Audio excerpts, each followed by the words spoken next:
Bueno, vamos a comenzar hablando de mercados con un experto, con un economista, economista jefe de Fiel, que habitualmente nos saca algunas dudas en materia económica y financiera. Lo tengo a Daniel Artana en línea. Daniel, muy buen día, ¿cómo te va? ¿Cómo andás, Hugo? Buen día. Bueno, con ganas de hablar un poquito de economía y de finanzas. Contame, a ver, alguna duda que ha surgido por ahí. Las LEFI. ¿Qué pasa si un banco le dice al Banco Central, necesito liquidez y toma, te doy las LEFI? Hay que emitir, me imagino que la emisión no se para por eso, ¿no es cierto? Bueno, sí, en realidad vos tenés que tener una ventana de liquidez, porque puede haber algún banco que tuvo algún retiro de depósitos o necesite una Claro. necesidad puntual de liquidez. Eso está previsto desde el principio, digamos. O sea, lo que pasa es que estas letras tienen un periodo de vencimiento más largo que los pases a un día. Entonces, eh, tenés en ese sentido un menor riesgo de que eventualmente todo ese dinero o todo ese monto sea reclamado y de un día para otro tengas que emitir un montón. Sí, pero no se frena la emisión, digamos. No, lo que vos tenés, la gran diferencia es que los intereses los paga el Tesoro, ¿no? O sea, vos tenés que Bueno, tener pero abierto una es ventanilla de un liquidez. mismo bolsillo, ¿o no? Bueno, no, porque lo que te permite eso, como pasa en otros países, es manejar la tasa de política monetaria. Suponete que Ujú, vos antes subías la tasa de política monetaria porque querés hacer política monetaria contractiva. ujú. Eso automáticamente te subía los intereses que tenías que pagar al día siguiente. Hoy no es más así, porque la tasa del tesoro se va a fijar eventualmente con un criterio diferente de lo que podría ser la tasa de política monetaria. Claro, Es cierto que en algún momento las tasas arbitran, pero dependerá del plazo al cual vence las LEFI. Por supuesto, te subió la tasa. Bueno, vos tenés que refinanciar letras. Las LEFI que están emitidas no cambian su tasa de interés.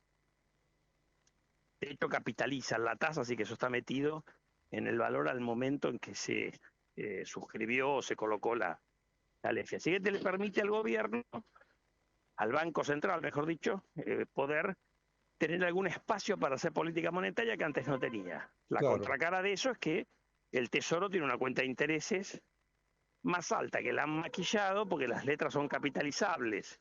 Entonces lo que vas a ver es un incremento en la deuda que refleja el descuento con el cual fueron emitidas esas letras para, para representar los intereses, ¿no es cierto? Claro, y después de acá a un año, digamos, se supone que no la vas a poder rescatar y se seguirá pateando. Esto es Bueno, lo que vas a creo que se tener descuentan. el costo de ese incremento de deuda, lo vas a tener reflejado en los datos de deuda del Tesoro. En ese sentido, sí, es lo que no pagas por un bolsillo lo pagas por el otro. Claro, claro. ¿Y qué pasa si un banco tiene iliquidez transitoria? Uh -huh. ¿Las puede entregar transitoriamente y después recuperar? ¿Vos sabés cómo es ese Bueno, sistema? eso no lo sé, pero entiendo que sí. Claro, como una especie de préstamo interbancario o algo así, ¿no? Bueno, es que eso lo tienen todos los países, todos los bancos centrales tienen abiertas. Lo que pasa es que nosotros en la Argentina hemos tenido momentos en que el gran responsable de la emisión era el darle asistencia de liquidez a los bancos. Acá hemos pasado por todo, no solamente por el tema fiscal. Pero vos pensás que cuando tuviste la crisis financiera internacional, o ahora en la pandemia, los bancos centrales inyectaron un montón de liquidez para tratar de darle esa liquidez a los bancos. Es decir, vos podés tener un banco que es totalmente solvente y de repente tuvo una salida de depósitos. Mm, Acordate que los bancos siempre toman más corto el plazo de sus pasivos, es habitualmente claro, mucho más corto que el plazo de sus activos. Entonces vos siempre tenés una ventanilla de liquidez, a un costo, por supuesto. sí, sí, Pero te claro. puede ocurrir, o sea, ya ha ocurrido muchas veces, y eso no quiere decir que el banco tenga que cerrar. Tuvo un problema puntual de liquidez, eh, los resolvió con un aporte del Banco Central y después se lo devuelve con intereses del Banco Central. Sí, está clarísimo. Y el mercado lo ha entendido así, así que me parece que por ese lado no hay dudas. Donde quizás, no, donde seguramente quedan dudas es por el lado de las reservas, ¿no? Este Sí. mecanismo de comprarle a los exportadores y vender una parte en el contado con liquidación, que yo no sé si está muy activo eso. ¿Vos cómo lo ves? Han estado aparentemente, por lo que dicen tus colegas de la prensa escrita, han estado aparentemente vendiendo algunos dólares que habían comprado en el contado con liquidación. Lo que pasa es que no lo hacen en forma instantánea porque por ahí no pueden. Porque Claro, vos te enterás de por cómo la termina el mecánica, día a las ¿no? 3 de la tarde y ahí ya cerraron todos los mercados. Entonces, Claro, naturalmente van a rescatar esa liquidez al día siguiente claro. o el día que quieran. Pero en realidad ese es un mecanismo por el cual estás usando reserva para intervenir la brecha, a Bueno, tratar de y reducirla. esto es lo que mete ruido, digamos, la reserva. Obviamente, mete ruido porque no tenés una posición de reserva muy confortable. Entonces eso te lleva de vuelta a la discusión de, bueno, el gobierno ha priorizado en el corto plazo que la brecha sea baja para tratar de seguir reduciendo la tasa de inflación. Eso tiene un costo porque nada es gratis. El costo que tiene eso es que va a acumular menos reservas al Banco Central de las que hubiera acumulado si no existiera este mecanismo. Ujú. Entonces es una Igualmente, cuestión de Daniel, tiempo. Yo no lo veo esto como una cosa permanente, lo veo como una cuestión de tiempo, de cambiar una estrategia de corto plazo. Si yo hubiera hecho eso, probablemente no, pero no importa lo que yo hubiera hecho. ¿Entendés? no, claro. Ahora digo, igualmente, aparentemente, digo, falta todavía liquidar algo de divisas de parte del campo. Me parece que tienen retenido algunos dólares esperando algún cambio en la política cambiaria. No sé, si fueran 10.000 millones de dólares, das vuelta el tema de las reservas negativas. Así que eso, digo, por ese lado me parece que hay quienes están presionando, ¿no? Bueno, pero espera un segundo ahí, porque el campo vende a lo largo del año, con el argumento, desde el momento en que tienen una capacidad Ujú, de almacenaje que la tienen todos los productores ahora con los silobolsas, van graduando las ventas en función de sus necesidades o de las opciones de inversión que tengan. Entonces, el campo por ahí ha vendido lo que necesitaba para seguir en su proceso productivo. Y después venderá más o menos en función de sus decisiones de inversión, como toma la decisión cualquier inversor.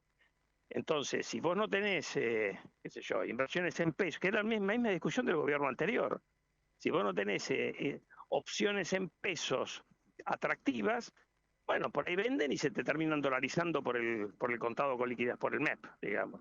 En definitiva pasa más o menos lo mismo, ¿me entendés a lo que voy? sí, sí. Entonces el campo va a ir vendiendo, porque tampoco pueden acobachar en los bolsas y sumar y sumar y sumar. Es una decisión de cualquier productor, como la puedes tomar vos como ahorrista o yo como ahorrista, vendo o no vendo. Decía, yo no lo critico al campo por eso. El tema es que todavía quedan granos por vender. Bueno, eso es hay una posibilidad ahí de que en algún momento le van a ir liquidando el Banco Central.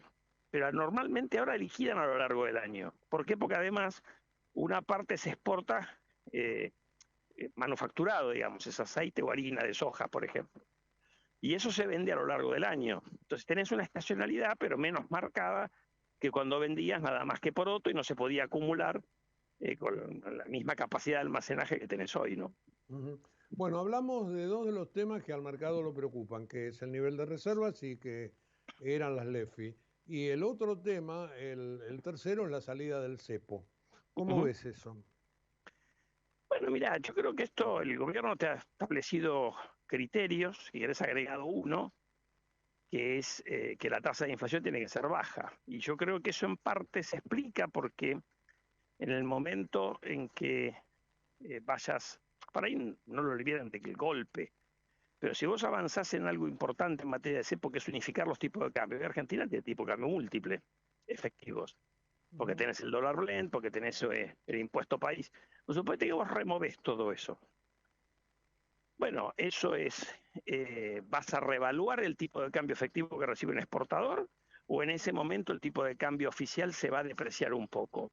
Si se deprecia, bueno, en eso, en la mayoría de los precios de la economía por ahí no tenés tanto efecto porque esos precios ya están calibrados al nivel del dólar más el impuesto país o el dólar blend. Pero hay un sector de la economía muy importante que no, que es la energía.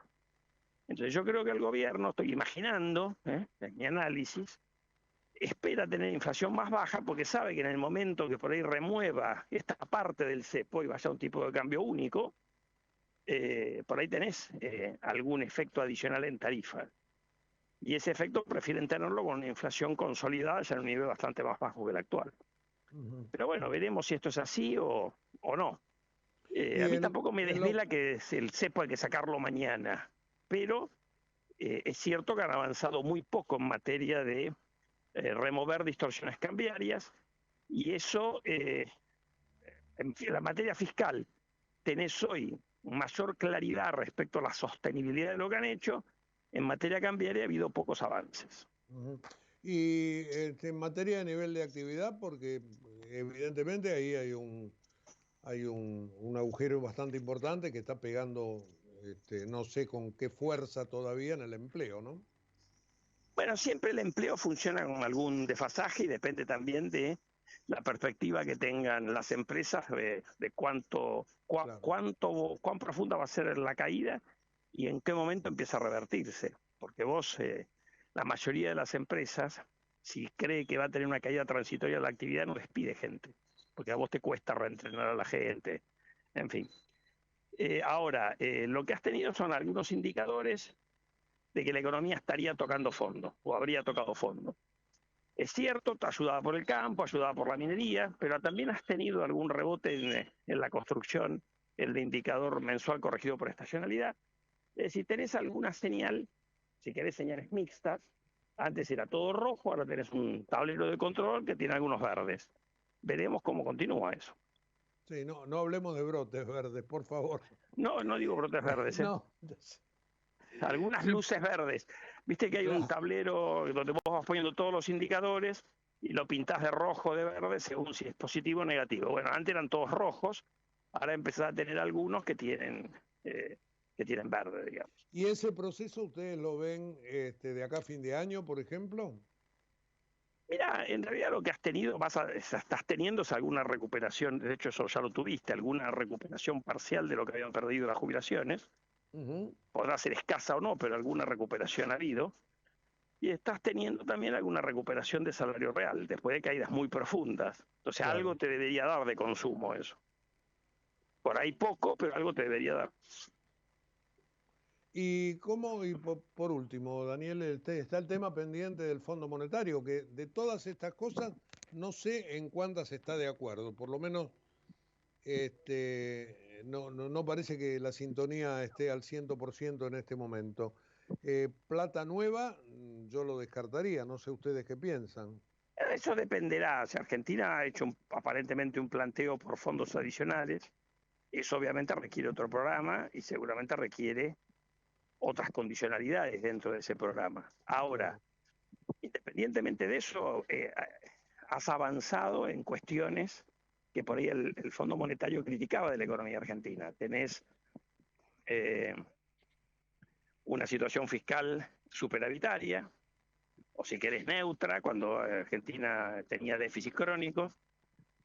Has acumulado más reservas de las que habías acordado con el fondo, a pesar de que se te frenó en junio, y eso capaz que se revierte, pero por ahora estás ahí. Has avanzado en algunas reformas estructurales, y bueno, lo que tenés tasa de interés real positiva, por lo menos en las letras del Tesoro. Empezás a tener algunas cosas que el Fondo Monetario criticaba en sus reportes. ¿Qué criticó que no criticó, si querés, abiertamente o sugirió? Bueno, te dijo, mira, para junio se suponía que tenías que sacar el blend y el impuesto país, todavía no lo sacaron. Y en algún momento del staff report último, dicen que el tipo de cambio real a fin de marzo estaba más o menos en línea con lo que surge del modelo que ellos tienen de tipo de cambio real de equilibrio de largo plazo. Desde ahí te atrasaste 15%, así que te están diciendo hay un poco de atraso cambiario. Eso es un poco, el tema pasa a ser el tema cambiario que hablábamos al principio, digamos. Ahí donde parecería que hay algunas diferencias entre por lo que uno lee de la información pública, que es este staff report que publicaron hace un mes más o menos.